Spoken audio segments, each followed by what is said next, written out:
The world isn't rejecting America with angry chants. It's doing something quieter and far more dangerous, forgetting us.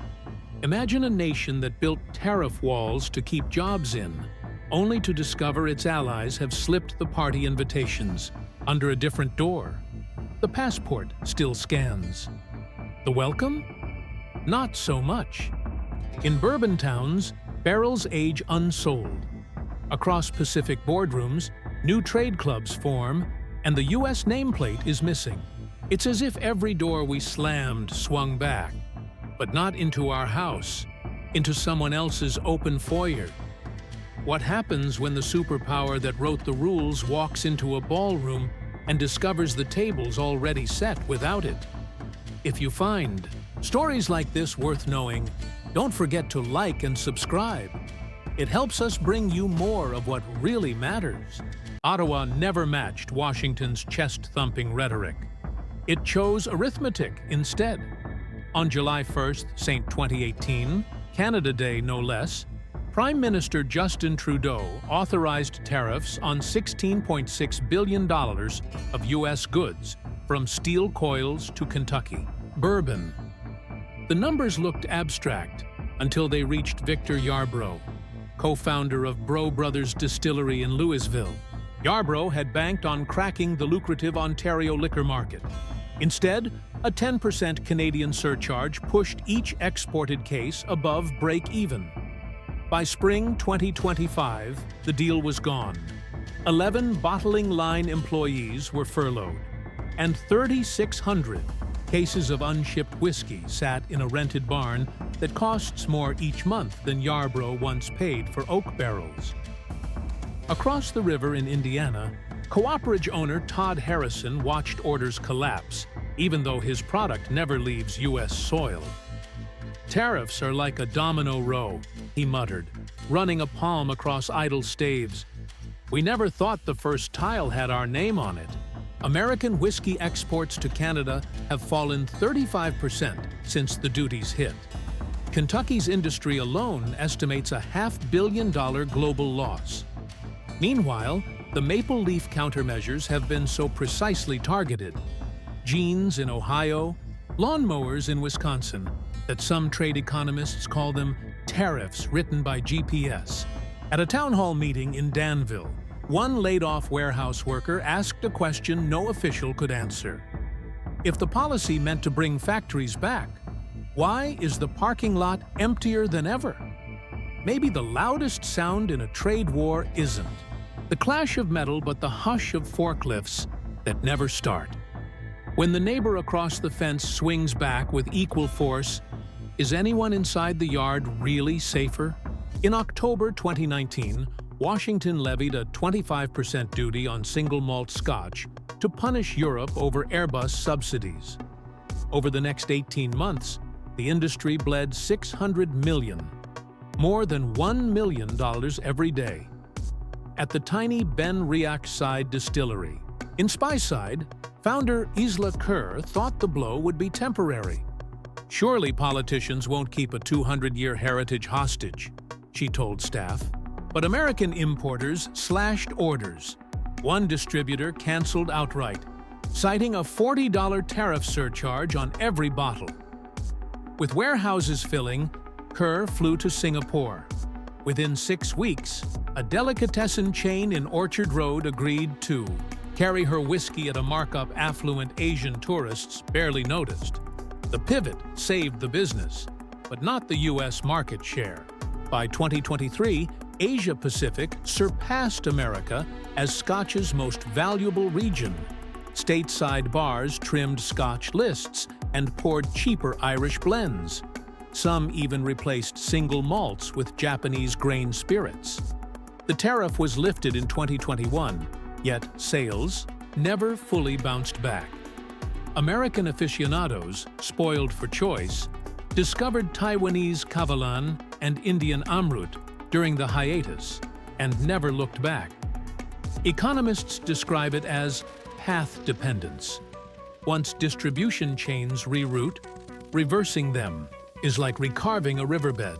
For Speyside's farmers who supply barley, The U.S. now feels like a postcard from an old friend.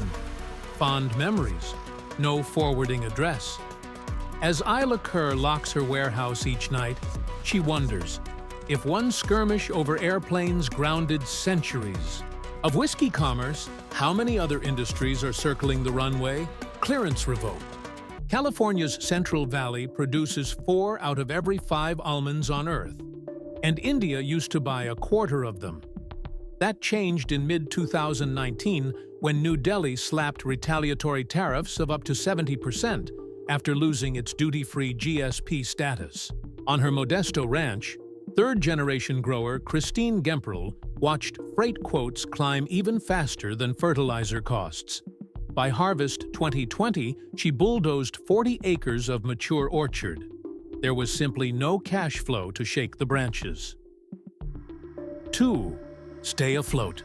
Gemperl tried shipping kernels to Dubai, but Middle East buyers had already stitched contracts with Australian suppliers unaffected by Indian duties. Warehouse bins filled until 1.3 billion pounds of almonds statewide sat unsold. A mountain visible from satellite imagery. Prices plunged below $2 a pound, less than the cost of water in a drought-stricken valley where every gallon is political. When Washington and New Delhi finally agreed in 2023 to roll back part of the surcharge, exporters discovered the harsh arithmetic of trust. Former Indian buyers now sourced Iranian or Australian nuts at discounts they liked too much to abandon.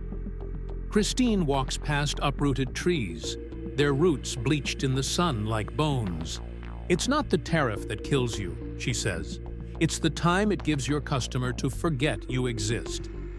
If a sapling takes 5 years to bear fruit, how long does it take for a severed trade relationship to bloom again, if ever? While Washington doubled duties on incoming steel, miners at Western Australia's Port Hedland loaded a record 1.7 billion-ton armada of iron ore in 2024, almost all bound for Chinese mills. Beijing's smelters happily bought the surplus, pressed it into cut-price sheet metal, and undersold U.S. producers from Lagos to Lima. Meanwhile, in the Midwest, hot-rolled coil spiked to $945 per short ton, up 37% since January, and the highest since early 2024. At an Iowa tractor plant, design engineer Marcus Lee holds a basketball-sized gear blank and shrugs, "Australian dirt, American premium." His employer used to buy domestic coil. Today they import semi-finished plate from Canada because U.S. mills are booked 6 months out. The irony deepens. Every purchase order triggers the very tariffs meant to protect him, adding 4 figures to the cost of a single combine harvester. Australian Treasury officials boast that mineral royalties hit an all-time record last year. Funds, Canberra plows into defense partnerships ostensibly aligned with U.S. interests. Yet on factory floors from Des Moines to Dayton, overtime is frozen and temp workers sent home early. If allies profit from the tax and rivals secure cheaper feedstock, who exactly is wielding America's forge? Our workers or our competitors? As tariff battles flared, Canada, Australia, the UK, Japan, and 8 other Pacific partners signed the Comprehensive and Progressive Agreement for Trans-Pacific Partnership. Inside the club, farm tariffs collapsed towards zero. Outside, US, producers now stare at a maths problem measured in lost contracts. The Congressional Research Service pegs the hit at $1.8 billion a year in forfeited agricultural exports. Kansas wheat farmer Tyler Reed felt the math before he ever read the report. For a decade, his entire June crop sailed to Kobe under a dependable contract. When CPTPP cut Canada's wheat duty to zero, the Japanese buyer switched overnight. Reed's grain bins are full, but his phone is silent. He priced an overseas email campaign. The quoted marketing fee equaled last year's profit. Trade negotiator friends tell him the U.S. could still re-enter the pact after renegotiating terms set without American leverage. Like buying your own chair back at an auction, Reed jokes, though the laugh doesn't reach his eyes. Each month, the alliance quietly expands digital rules and origin standards that knit members closer and raise the cost of outsiders catching up. Doors don't slam, they just stop opening, and hinges rust in the silence. How long before a market you once dominated becomes a locked room whose key was given away? And will someone else decide what that room is worth before you knock again? From bourbon towns to barley valleys, almond groves to tractor lines, a policy meant to build walls has instead mapped escape routes for partners and competitors alike. Canada answered taxes with taxes. The UK rerouted barrels toward Asia. India replaced California orchards with Iranian imports. Australia sold record ore, while American manufacturers paid record steel prices. And a Pacific trade bloc rewrote the rulebook without the country that coined the phrase pivot to Asia. Doors seldom slam in geopolitics, they simply stop opening. The question now isn't whether allies will retaliate, they already have, but whether the United States can still hear the echo of its own swing before the next one lands. As you weigh the cost of that silence, remember to like, subscribe, and share, because understanding the true price of a policy is the first step to changing it.